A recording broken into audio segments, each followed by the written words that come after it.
Құрметті азаматтар, мессенджерлер мен әлеуметтік желілерде 10 сәуірге дейін жүргізуші куәлігін ауыстыру қажет екені, осы күннен кейін куәлікті ауыстыру үшін теориялық емтихан тапсыру қажет болатыны туралы ақпарат таралуда. Алайда, Ішкі істер министрлігі бұл ақпараттың шындыққа сәйкес келмейтінін ресми түрде мәлімдейді.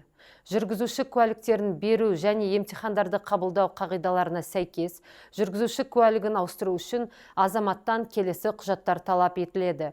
Жеке басын куәландыратын құжат, немесе цифрлық құжаттар сервисі арқылы ұсынылатын электрондық құжаттар, мемлекеттік баж салығын төленгенін растайтын құжат. Куәліктің қолданылу мерзімі өткен жағдайда қосымша медициналық анықтама қажет.